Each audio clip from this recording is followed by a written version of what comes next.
Hello everyone, welcome to HVS studies. तो दोस्तों, आज की इस वीडियो में एग्जाम एनालिसिस करेंगे आपके एसएससी सीजीएल एग्जाम 2022 का। तो 7 दिसंबर 2022 में जो आपकी थर्ड शिफ्ट हुई है, आज हम उससे रिलेटेड जो भी क्वेश्चंस हैं, जो भी आज की शिफ्ट में आपके क्वेश्चन पूछे गए हैं, आज हम उनको इस वीडियो में कवर करेंगे। 100% रियल क्वेश्चन होंगे जो कि आज की आपकी थर्ड शिफ्ट में पूछे गए हैं। जिन क्वेश्चन को हम कवर कर रहे हैं उनके अलावा अगर आपको बाकी क्वेश्चन ध्यान हो तो आप कमेंट बॉक्स में जरूर टाइप कर दें, जिससे बाकी स्टूडेंट्स को पता चल सके कि और किस टाइप के क्वेश्चन आपसे एग्जाम में पूछे गए हैं। अगर वीडियो पसंद आए, वीडियो को लाइक करें, शेयर करें और चैनल को जरूर सब्सक्राइब कर लें। तो चलिए वीडियो को स्टार्ट करते हैं, देखते हैं पहला क्वेश्चन क्या है। तो आपसे पहला क्वेश्चन पूछा गया है, Yamini Krishnamurthy is related to which dance form. तो यामिनी कृष्णमूर्ति किस नृत्य शैली से संबंधित है? तो इस क्वेश्चन का आपका करेक्ट आंसर था भरतनाट्यम एंड कुचिपुड़ी। भरतनाट्यम और कुचिपुड़ी डांस को परफॉर्म करती हैं यामिनी कृष्णमूर्ति। इनको पद्म विभूषण अवार्ड से सम्मानित किया गया 2016 में। इनको पद्म भूषण मिल चुका है 2001 में और इनको पद्मश्री मिल चुका है 1968 में। मतलब हाईएस्ट जो ऑनर्स हैं, जो 4 हाईएस्ट ऑनर्स हैं इंडिया के सिविलियन ऑनर्स, उनमें से 3 जो ऑनर्स हैं वो इनको मिल चुके हैं। भारत रत्न नहीं मिला है, बाकी तीनों जो ऑनर्स हैं वो इनको मिल चुके हैं। तो ये टॉपिक हम आपको स्टार्टिंग से बताते आ रहे हैं कि डांस फॉर्म्स का जो टॉपिक है, जो म्यूजिकल इंस्ट्रूमेंट का टॉपिक्स है, बुक्स एंड ऑथर का टॉपिक है, आर्टिकल का टॉपिक है और आपके अमेंडमेंट का टॉपिक है। ये टॉपिक ऐसे हैं जो कि ज़्यादातर आपके हर शिफ्ट में पूछे ही पूछे जा रहे हैं। तो अगर आपको इन टॉपिक रिलेटेड सेपरेट वीडियो देखनी हो तो हमारा चैनल है एचवीएस स्टडीज 2.0, जिसका लिंक डिस्क्रिप्शन में है। आप इस चैनल पे जाके हर एक टॉपिक की सेपरेट वीडियो को देख सकते हैं। जैसे डांस फॉर्म्स की यहाँ पे dancers related to dance form का क्वेश्चन है, तो ये जो टॉपिक है, जो डांसर्स है, करीब 50 से 60 क्वेश्चन आपको मिलेंगे हमारी सेपरेट वीडियो में, जिसमें कि हमने सारे डांसर्स जो हैं डांस फॉर्म से रिलेटेड उनको कवर किया है। कुछ एक हिंट के टाइप में कुछ इंपॉर्टेंट जो क्वेश्चंस हैं उनको हम यहाँ रिवीजन के माध्यम से कवर करेंगे। जैसे कि अगर आपसे रुक्मिणी देवी अरुंदले पूछा जाए तो भरतनाट्यम की डांस फॉर्म रही, भरतनाट्यम की डांसर हैं ये। पंडित बिरजू महाराज हैं कथक से रिलेटेड। केलू चरण महापात्रा आपके हो जाएंगे उड़ीसी से रिलेटेड। गुरु बिपिन सिंह है मणिपुरी से रिलेटेड। वेम्पति चिन्ना सत्यम कुचिपुड़ी से रिलेटेड हैं। पद्म सुब्रमण्यम आपके भरतनाट्यम से रिलेटेड हैं। मृणालिनी साराभाई हो जाएंगी कथकली और भरतनाट्यम की डांस परफॉर्म करती हैं। शोभना नारायण परफॉर्म करती हैं कथक को। सोनल मानसिंह आपकी भरतनाट्यम और उड़ीसी डांस को परफॉर्म करती हैं। श्रीमंता शंकर देव सत्रिया के डांसर हो जाएंगे और आपकी के अम्मा और कनक रिले आपकी मोहिनीअट्टम डांस फॉर्म को परफॉर्म करती हैं। तो इसी तरीके से करीब 50 क्वेश्चन आपको सेपरेट वीडियो में मिल जाएंगे। अगला क्वेश्चन देखते हैं हमारा, who is the author of the book Gift of Monotheist. तो गिफ्ट टू मोनेथिस्ट नामक जो पुस्तक है ये किसने लिखी है? तो इस क्वेश्चन का आपका करेक्ट आंसर था राजा राममोहन रॉय। राजा राममोहन रॉय के द्वारा गिफ्ट टू मोनेथिस्ट जो बुक है ये लिखी गई है। कब लिखी थी इन्होंने? 1809 में ये बुक को लिखा गया था। अब ये जो टॉपिक है बुक्स एंड ऑथर का, मोस्ट इंपॉर्टेंट टॉपिक है ये भी आपके एग्जाम्स के लिए। इसमें भी जो हमारे नेशनल मूवमेंट से रिलेटेड जो हमारे पर्सन्स हो जाते हैं उनकी जो बुक्स हैं वो काफ़ी ज़्यादा पूछी जाती हैं। तो कुछ इंपॉर्टेंट बुक्स की यहाँ पे बात करेंगे। आपके एसएससी सीजीएल एग्जाम के लिए काफ़ी ज़्यादा इंपॉर्टेंट रहती हैं ये। महात्मा गांधी के द्वारा बुक लिखी गई Hind Swaraj, my experiment with truth और की टू हेल्थ। मौलाना अबुल कलाम आज़ाद की रहेंगी इंडिया विंस फ्रीडम और गुब्बारे खातिर। मनमोहन सिंह की चेंजिंग इंडिया, जवाहरलाल नेहरू की डिस्कवरी ऑफ इंडिया और glimpses of world history. Pranab Mukherjee की रहेगी चैलेंजेस बिफोर द नेशन और saga struggle and sacrifice. Sarojini Naidu की है golden threshold, the broken wings और songs of life. Subhash Chandra Bose की रहेगी द इंडियन स्ट्रगल 1920 टू 1942 और एक रहेगी an Indian pilgrim. Mamata Banerjee की रहेगी आपकी my unforgettable memoir. APJ Abdul Kalam की बुक्स हैं Wings of Fire, Indomitable Spirit और Ignited Minds. Dada Bhai Naoroji grand old man of India की रहेगी poverty and unBritish rule in India. VD Savarkar की है the Indian way of independence of 1857। Rajendra Prasad की बुक रहेगी India divided.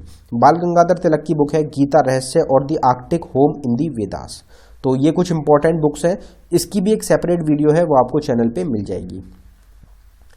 अगले क्वेश्चन पे बढ़ने से पहले हम आपको बताना चाहते हैं कि एसएससी सीजीएल का जो आपका एग्जाम चल रहा है 2022 का, उसके लिए most expected most repeated questions की एक ई बुक हमारे द्वारा लॉन्च करी गई है, जो कि सिर्फ आपको 49 रुपीज़ में प्रोवाइड कराई जा रही है। और आप यकीन मानिए इस ई बुक से हर शिफ्ट में कोई ना कोई क्वेश्चन ज़्यादातर पूछा ही पूछा जा रहा है।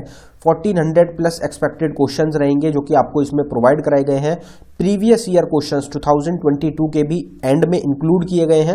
अगर आप ई बुक को बाय करना चाहें, ई बुक जो है ये आपकी अवेलेबल कराई गई है आपको बाइलिंगुअल लैंग्वेज में, हिंदी और इंग्लिश दोनों में आपको क्वेश्चंस मिलेंगे एमसीक्यू के फॉर्मेट में। आप एक बार जरूर ट्राई कर लें, आपको 100% एग्जाम्स में क्वेश्चन देखने को मिलेंगे। अगर आप इंटरेस्टेड हो तो लिंक आपको डिस्क्रिप्शन में प्रोवाइड कराया गया है, आप डिस्क्रिप्शन में जाके इस ई बुक को बाय कर सकते हैं। पेमेंट करने के बाद अगर फाइल डाउनलोड करने में कुछ भी इशू आता है तो नीचे हमारी जीमेल आईडी है, आप इस पे भी डायरेक्टली मेल कर सकते हैं। अगला क्वेश्चन देखते हैं हमारा। अगला क्वेश्चन आपसे पूछा गया, उस्ताद बिस्मिल्लाह खान युवा पुरस्कार was established in which year. तो उस्ताद बिस्मिल्लाह खान युवा पुरस्कार की स्थापना किस वर्ष की गई थी? तो इस क्वेश्चन का आपका करेक्ट आंसर था 2006 में उस्ताद बिस्मिल्लाह खान युवा पुरस्कार जो था इसको स्थापित किया गया था, एस्टेब्लिश किया गया था। और जो लास्ट अवार्ड दिया गया है उस्ताद बिस्मिल्लाह खान युवा पुरस्कार, ये आपका 2018 में दिया गया है। 2018 में ये लास्ट बार दिया गया है और 2006 में इसको एस्टेब्लिश किया गया था। अब यहाँ पे आपका एक ये क्वेश्चन भी बन जाता है कि बिस्मिल्लाह खान, उस्ताद बिस्मिल्लाह खान जो थे ये कौन से म्यूजिकल इंस्ट्रूमेंट को प्ले करते थे? तो शहनाई जो म्यूजिकल इंस्ट्रूमेंट है उसको प्ले करते थे आपके उस्ताद बिस्मिल्लाह खान। आपको जरूर ध्यान रखना है। और इनको जो हाईएस्ट हमारे चारों ऑनर्स हैं, हाईएस्ट सिविलियन ऑनर्स हैं चारों, वो चारों ही अवार्ड से सम्मानित किया जा चुका है बिस्मिल्लाह खान को, इसलिए और इम्पोर्टेंट हो जाते हैं। तो अगर बात करी जाए हाईएस्ट सिविलियन ऑनर जो हमारा भारत रत्न है वो इनको 2001 में दिया गया था। पद्म विभूषण इनको 1980 में दिया गया था, पद्म भूषण 1968 में दिया गया था और इनको पद्मश्री मिल चुका है 1961 में। तो हाईएस्ट चारों ही ऑनर्स इनको मिल चुके हैं। और ये जो है आपको पता ही है किस चीज़ से रिलेटेड हो जाते हैं, कौन से म्यूजिकल इंस्ट्रूमेंट से, तो वो भी आपसे एग्जाम में पूछ लिया जाता है।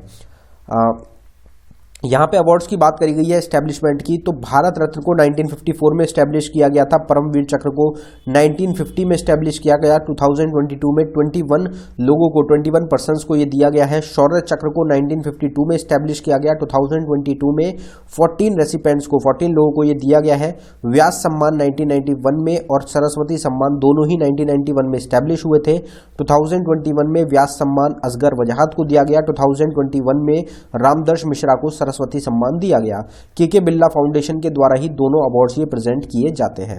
ज्ञानपीठ अवार्ड 1961 में एस्टेब्लिश हुआ था, 1965 में जी शंकर कुरुप को दिया गया, 57वां दिया गया 2022 में दामोदर मोजो को। दादा साहिब फाल्के अवार्ड 1969 में आपका एस्टेब्लिश हुआ था, 67वां 2019 का दिया गया है रजनीकांत को। द्रोणाचार्य अवार्ड 1985 में एस्टेब्लिश हुआ, 2021 में 10 लोगों को टोटल दिया गया है। ध्यानचंद अवार्ड 2002 में स्टार्ट हुआ था। राजीव गांधी खेल रत्न अवार्ड, जिसका नाम बदलकर मेजर ध्यानचंद खेल रत्न अवार्ड कर दिया गया है, ये भी आपका 1991 में एस्टेब्लिश हुआ था। टोटल 12 लोगों को, 12 पर्सन्स को 2021 का दिया गया है। इंटरनेशनल गांधी पीस प्राइज आपका 1995 में एस्टेब्लिश हुआ, 2020 में आपका शेख मुजीबुर रहमान बांग्लादेश के जो रहेंगे इनको दिया गया था। साहित्य अकेडमी अवार्ड आपका 1954 में एस्टेब्लिश किया गया था। इसकी भी सेपरेट वीडियो है, आपको चैनल पे जरूर देखनी चाहिए, इंपॉर्टेंट है। What is formed by the union of cells. तो मेल गैमेट और जो फीमेल्स एग होता है उसको जब मिलाया जाता है, जब उनके बीच में एक कांटेक्ट होता है तो उससे क्या फॉर्म होता है, ये आपसे पूछा गया था। तो आपका आंसर है इसका जाइगोट। जाइगोट का फॉर्म ले लेता है वो। और इस प्रोसेस को क्या कहा जाता है, अगर आपसे ये पूछा जाए तो फर्टिलाइजेशन इस प्रोसेस को कहा जाता है।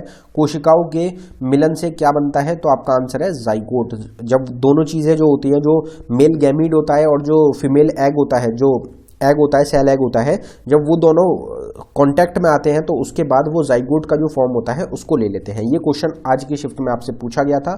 अगला क्वेश्चन देखते हैं। यहाँ पे पहले सेल की बात हुई है तो सेल को एक बार कवर करेंगे।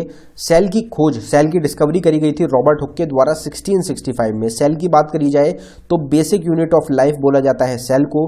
स्टडी ऑफ सेल को बोला जाता है साइटोलॉजी। सबसे बड़ा लार्जेस्ट सेल है ऑस्ट्रिच का सेल। और लार्जेस्ट सेल की अगर बात कर, लॉन्गेस्ट सेल की बात करी जाए तो वो नर्व सेल होता है। दो टाइप में सेल को डिवाइड किया गया है, प्रोकैरियोटिक सेल और eukaryotic cell. Power house of the cell बोला जाता है माइटोकॉन्ड्रिया को। आउटर कवरिंग जो होती है सेल की उसको प्लाज्मा मेम्ब्रेन बोलते हैं। और जो प्लाज्मा मेम्ब्रेन होती है वो दोनों में प्रेजेंट होती है, एनिमल सेल में भी और प्लांट सेल में भी। सुसाइड बैग बोला जाता है सेल का लाइजोसोम्स को। सेल की एक बिल्कुल डेडिकेटेड सेपरेट वीडियो है, आप उसको जरूर देखें, एग्जाम के लिए वो भी आपकी इंपॉर्टेंट हो जाती है। द फेज 1 प्रोग्राम ऑफ सागर परिक्रमा हैज बीन ऑर्गेनाइज्ड इन। तो सागर परिक्रमा का प्रथम चरण का कार्यक्रम आयोजित किया गया कहाँ पे? तो आपका आंसर है इस क्वेश्चन का गुजरात। गुजरात में आयोजित किया गया था फेज 1 प्रोग्राम आपका किसका? ये आपका सागर परिक्रमा का।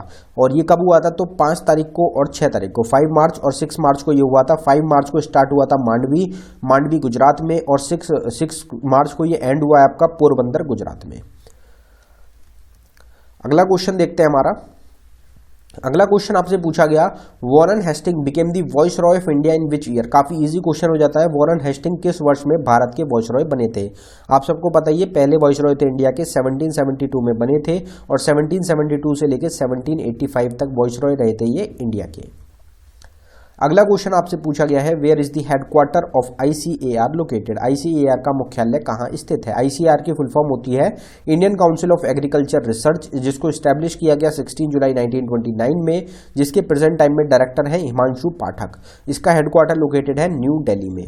यहाँ पे जो बात की गई है वो हमारी करी गई है आपकी हेडक्वार्टर से रिलेटेड, जो हमारी ऑर्गेनाइजेशंस हैं उनके हेडक्वार्टर से रिलेटेड बात करी गई है। कुछ ऑर्गेनाइजेशंस के हेडक्वार्टर की यहाँ पे बात करेंगे तो reserve bank of India RBI का हेडक्वार्टर मुंबई में लोकेटेड है। Export import bank of India का भी मुंबई में है। IBA इंडियन बैंक्स एसोसिएशन का भी मुंबई में है। National bank for agriculture and rural development, जिसको हम नाबार्ड के नाम से भी जानते हैं, इसका भी मुंबई में है। फिर आपका नेशनल हाउसिंग बैंक का न्यू दिल्ली में लोकेटेड है। एशियन डेवलपमेंट बैंक ADB जो बैंक है इसका मंडलियोंग मनीला फिलीपींस में लोकेटेड है। स्टील अथॉरिटी ऑफ इंडिया, जिसको हम सेल बोलते हैं, न्यू दिल्ली में इसका हेडक्वार्टर है। Securities and exchange board of India SEBI का हेडक्वार्टर मुंबई में है। SIDBI small industries development bank of India का हेडक्वार्टर लखनऊ, जो कि कैपिटल है उत्तर प्रदेश की, यहाँ पे लोकेटेड है। न्यू डेवलपमेंट बैंक, जिसको कि पहले ब्रिक्स बैंक के नाम से जाना जाता था, इसका हेडक्वार्टर शंघाई चाइना में लोकेटेड है। वर्ल्ड बैंक का हेडक्वार्टर वॉशिंगटन DC अमेरिका में लोकेटेड है। वॉशिंगटन DC कैपिटल है अमेरिका की।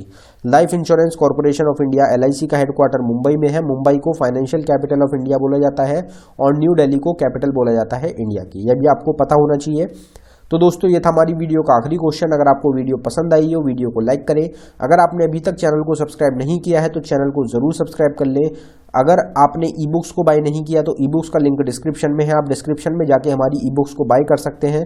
डायरेक्ट एग्जाम्स में आपके क्वेश्चन पूछे जाते हैं हमारी ई बुक से, तो आप ई बुक्स को जरूर बाय करें। करंट अफेयर की भी आपको ई बुक मिल जाएगी हमारे चैनल पे, और साथ ही साथ एग्जाम बेस्ड ई बुक भी आपको चैनल पे प्रोवाइड कराई गई है। धन्यवाद।